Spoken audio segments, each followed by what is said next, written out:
Hello YouTube, Infinite Magicraid community, Gandalf here. We have the brand new limited hero Giselle that has joined the game. Sorry I haven't been making content the last few days. I think I did announce that I was going to be away for 4 days for work. Just got back from Chicago and we're going over this new heroes. We have a lot of gems saved up and quite a bit of miracles on both accounts. So we'll be doing lots of summons first. And after the summons, let's see which account has more copies, and we'll do the showcase from there. Uh, we'll be also trying to get a copy of the Echo as well. The Echo does sound quite nice. However, in actual practice, it will be very effective against some teams. For example, if they just have a Lance, and it will prevent Lance from proccing and killing your team too early. However, if they have Lydia, you will lose those protective stacks at the beginning of the battle relatively quickly. All right, let's start buying miracle runes. We have let's do 350 and see how many copies we get in this. I hope we can get at least 2 copies. I'll be very happy. I know I have one guarantee coming right up.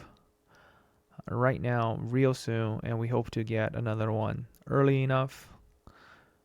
Okay, so that's our first copy, Giselle. I hope you guys like her aesthetically. Definitely, I think they're changing the art up a little bit. A lot of exposure there.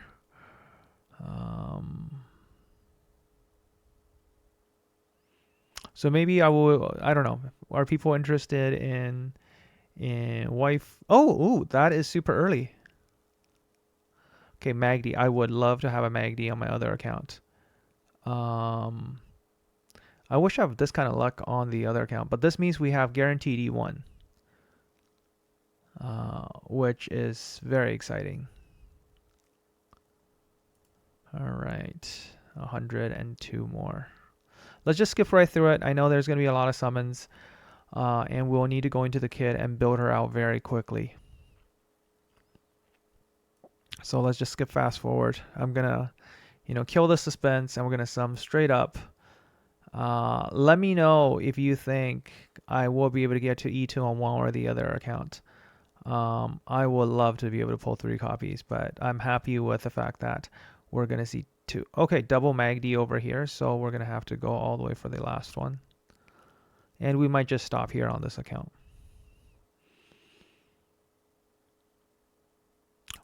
For those of you who are pulling, just remember next week I think it's the trio event, and you can guarantee yourself a copy on the trio event, and that'll probably be cheaper than trying to summon through miracles. Double Magdi and a Giselle, I can live with that. I can definitely live with that. Let's see if we can get away with 40. Okay. Well, a little bit early, but I'm happy that. So we'll showcase at E1 on this account. And let's quickly go over to the other account and see what we can manage over here. I have a bit more miracle runes over here on this other account. Actually, you know what? Before we go over, let's try our luck with the Echo Wishes. We have 300 over here. Let's see if we can get at least 1 copy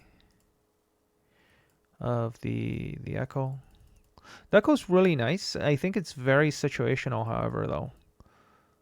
Can we get at least 1? Looks like a brand new Echo, and we got 1. That is very nice. We'll just stick with 1 for now on this account. Let's go over to the other account.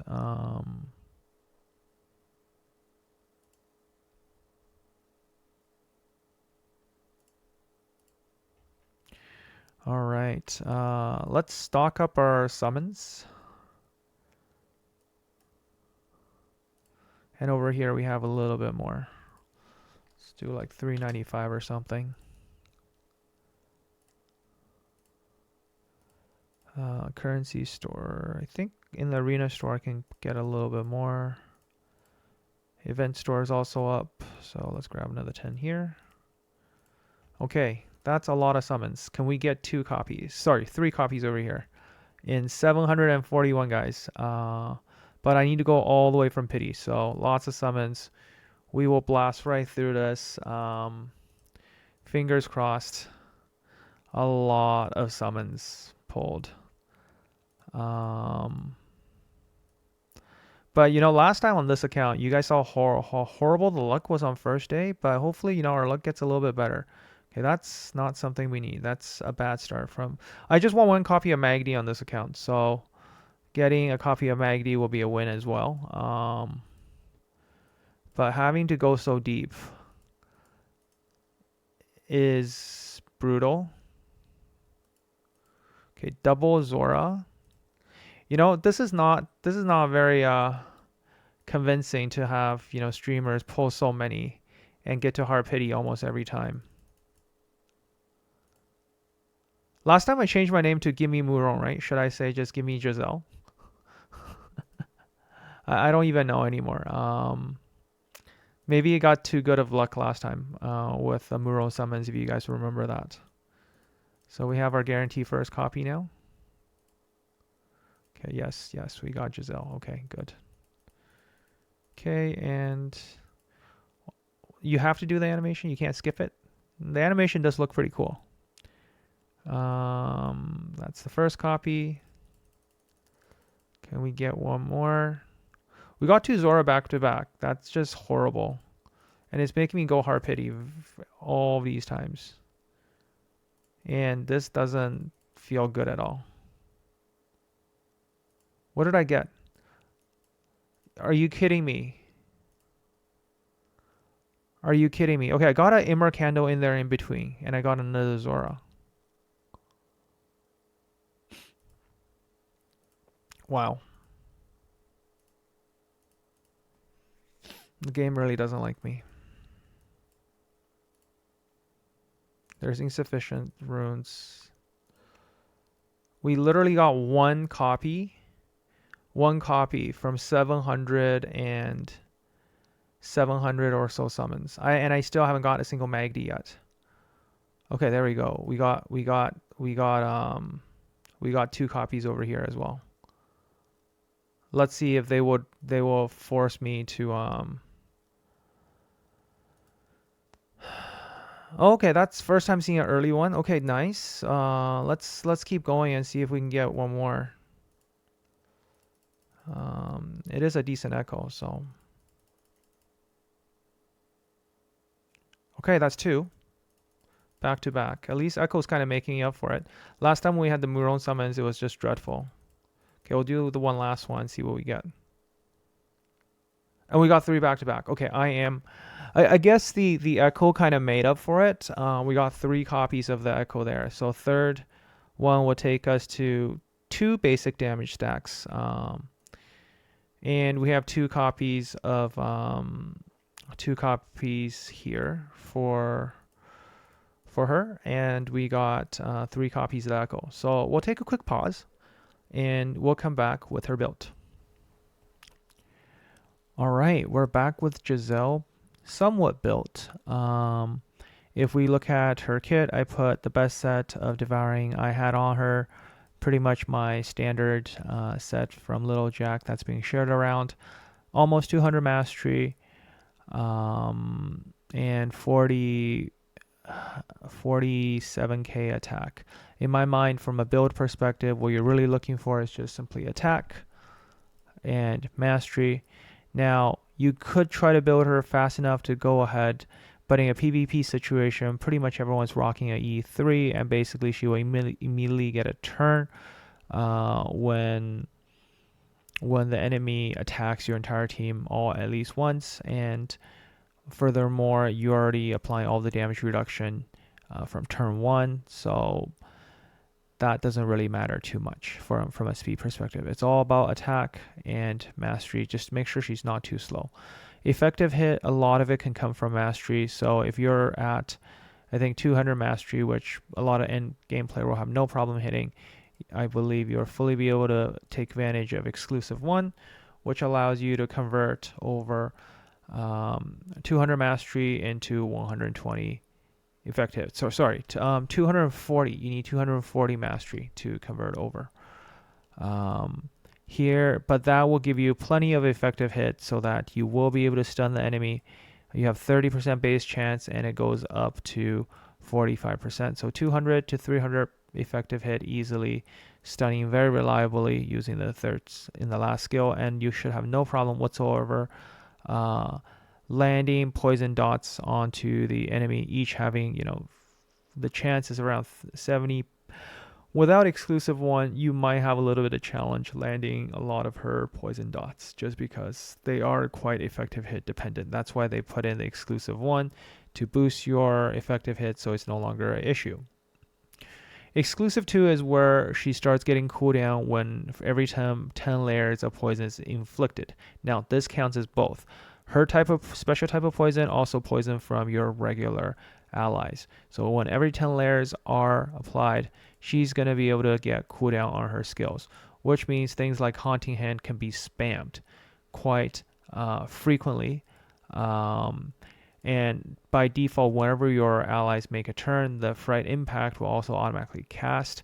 This drastically helps with some of the cycling, and at exclusive 2 is where you will see a substantial boost in terms of her damage from a PvE perspective. And then finally and of course in PvP means you're pretty much always going to be on cooldown for all of your skills. In exclusive 3, this is where you all of a sudden be able to drastically improve your Tur 1 survivability. You get attack down, code 2 down, so you're going to reduce their attack down, you're going to reduce their attack, their skill damage. You are also going to then trigger the benefit of making sure you have a bewitchment on them, so they will further reduce 30% damage. So even with just 1 stack of her poison, you are basically at the full benefit of 10 stacks of poison. So that's going to stack on top of things like Lydia's damage reduction, on top of Muron's damage reduction. You have so much excess skill damage nowadays. This is not going to go to waste. So in PvP at E3, you are definitely going to be surviving a lot of stuff that's coming at you. From an echo perspective, this echo will help you, mitigate the first few hits. Now, even though I was really lucky and managed to get 3 copies of it, in the grand scheme of things, this echo would not matter. Maybe it will, but maybe it won't. I guess against certain teams it will, against certain teams it will not. So at E1, it is still not enough to help me survive against, the likes of Weak Beginning. I just want to showcase a little bit here because this is what the team is running. This is as tanky get, right? But without E3, I'm not getting an immediate attack down into the enemy. I'm also not getting a code when I am not getting the bewitchment. So that's a lot of damage reduction that I'm not getting. And even though I can, shield up, cleanse myself, I am not going to be able to survive this because this lance still hits like a truck. And then with all the other stuff coming through, he's able to get me. Now, once I do manage to apply this, does it help me survive in the longer grand scheme of things? I'm basically trying to survive here, and it is definitely not enough. Just that extra little bit of bewitchment. So at E0 or E1, is there enough extra survivability? I don't think it is enough. A lot of your other existing limited heroes will be able to help you do the trick. In terms of, just using it as a really strong poison hero, the multipliers, I would say, is decent for boss killing purposes. Because when it comes to boss killing, right, you're always going to have the layer of poison owned by the boss and increase up to 400%. So you get 10 stacks, right? You get 10 stacks from regular poison, and then you have another 10 stacks from poison fright. Then you're doing 4 times the damage to the boss on this particular run. And if we look at the multiplier, 11 stages of 80 attack up, right? So here is 10%, 10% chance, 10% chance. So we're looking at potentially 11 stages, right? And then, so 10 stages, and the last one is to all enemy. Against a boss, it's going to be 11 stages of 80%. So, and then we multiply by 4. So it's around 32k damage towards the boss, and you can cast this almost every single turn if you're running a full poison team that applies a lot of poison. So in theory, this holds up a lot of great potential. Furthermore, it will synergize really well with Dakota, because Dakota will be consume all 20 stacks here as opposed to previously just 10 stacks. Now, I did point out to the devs already that Dakota is not working properly right now. It consumes all 20 stacks, but it only counts 10 of the stacks towards damage. I hope they fix it very quickly, because it is said very clearly here that the Poison Fright, right? Poison Fright does count as poison. It's considered as poison. So when you use it with Dakota, what's there, right? When you use this, it consumes all the layers, remove all the layers. So all 20 layers are getting removed, but you're only getting 10 times the 120 or 180 in this case, because after you count all of that in the damage multiplier. So that needs to be fixed. And then we should be able to see, Dakota combining with Giselle being the most powerful in terms of poison teams, and almost, my estimate ranges around about another 50 to 60% boost to the best poison teams right now that's available. So that's kind of, my analysis. I think rest of her kit is relatively easy to understand, right? I'm not going into that much detail because I know, this video is a little bit late compared to a lot of the other content creators since I was away for many days for work, right? In terms of the skill, right? The first one is just a basic attack. It refreshes poison on all the poison on the target, which is nice. But you're not going to be using auto attack very often once you start spamming. And the second one, you can, this one is you can cast it onto the enemy, and this is how you stack up a lot of the Poison Fright very quickly. And whenever all of your allies have taken a turn, you will be able to get one additional cast, and it pushes all the enemy back by 10% for turn meter. Only on this special cast though, not on the regular cast. And then here, Haunting Hands is a bunch of little hits. Basically, if you have 5 enemies, they'll each take 2 hits, but if you only have 1 boss, they'll all go towards the enemy. The more stacks on the enemy from a poison perspective, the harder this is going to hit. So that's why I said exclusive to being able to cycle, reduce cooldown very frequently, right? Here is you reduce, you can reduce,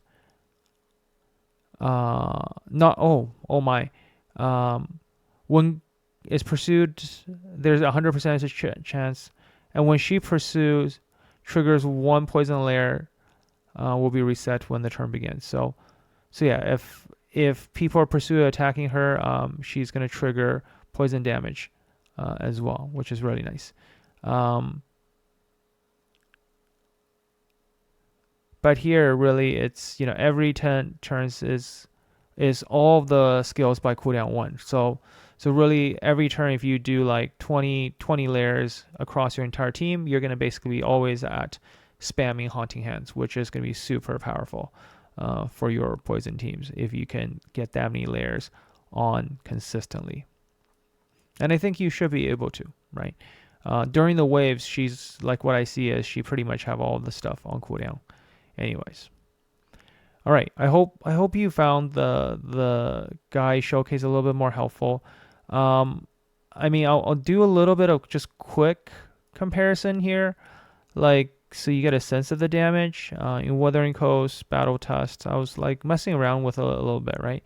Here is kind of, these teams are not, again, optimal, but if I put in the likes of,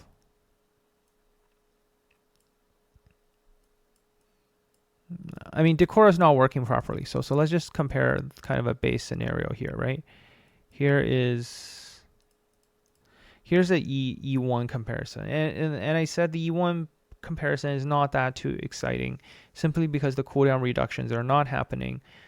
So her damage, if you look at it from a multiplier perspective, it is not that impressive, right? So here we're at 110. We'll try it a couple more times.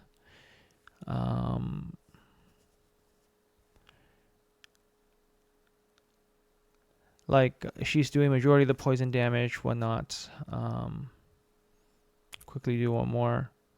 Okay, so a little bit over 100. I'm just gonna quickly move all her gear over to Zora. And Zora does really well, right? Like we explained how Willa and Zora works together very well from a kit perspective. Right, let's just borrow all the equipment over and just put Zora in, just so you kind of get a benchmark, because Zora is a very hard-hitting single target damage dealer here. So try the little jack on. Yeah. Okay, so yep. And for Zora, there you go, Zora. And for Echo here, I'm using an omnipotent one, and this works really well.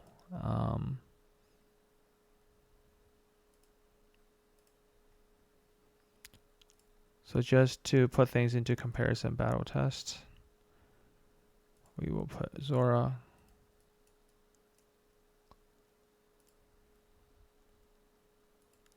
Okay, Zora's already set up here. Okay, there we go. And we can see Zora is doing about